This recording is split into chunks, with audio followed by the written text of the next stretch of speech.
इच्छाधारी नागिन और लालच का जाल। एक रामपुर गांव के पास घना जंगल है। उसी जंगल में एक इच्छाधारी नागिन मानव रूप में रहती है। गांव वाले उसे एक साधारण लड़की समझते हैं। एक दिन नागिन जंगल के रास्ते पर एक गरीब व्यक्ति को मिलती है। वह भूखा और थका हुआ है। नागिन उसे पानी और खाना देती है। गरीब व्यक्ति उसकी दयालुता से बहुत प्रभावित होता है। उसी रात नागिन चुपके से अपने असली रूप में बदलकर गरीब व्यक्ति के घर के आसपास घूमती है, ताकि कोई उसे नुकसान न पहुंचाए।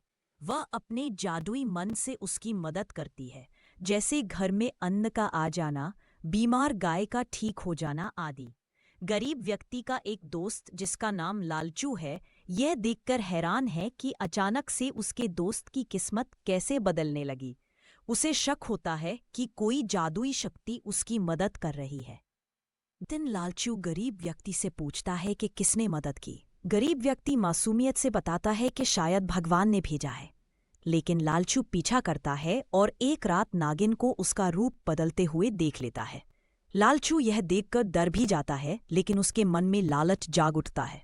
वह सोचता है, अगर मैं इस नागिन को पकड़ लूं तो इसके नागमणि जैसे खजाने भी मिल सकते हैं। लालचू एक काले जादू वाले तांत्रिक के पास जाता है और उससे नागिन पकड़ना चाहता हूँ।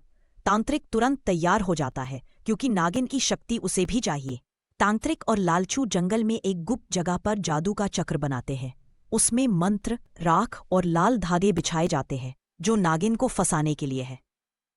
नागिन रोज की तरह गरीब व्यक्ति की रक्षा करने आती है। जैसे ही वह चक्र के पास पहुंचती है, जादू चमकता है और उसे तुरंत बंदी बना लेता है। नागिन अपने सर्प रूप में तड़पती है, पर बाहर नहीं निकल पाती। गरीब व्यक्ति को नागिन की चीख सुनाई देती है। वह दौड़कर वहां पहुंचता है और देखता है कि उसका दोस्त लालचू और तांत्रिक मिलकर नागिन को कैद कर रहे हैं। गरीब व्यक्ति तांत्रिक के पैरों में गिरकर रोने लगता है। वह मेरी मदद करती थी, उसने मुझे कभी नुकसान नहीं पहुंचाया, कृपया उसे छोड़ दो। उसकी सच्चाई और नेकदिल बातों से जादू कमजोर पड़ने लगता है। गरीब व्यक्ति एक पत्थर उठाकर जादू के चक्र को तोड़ देता है।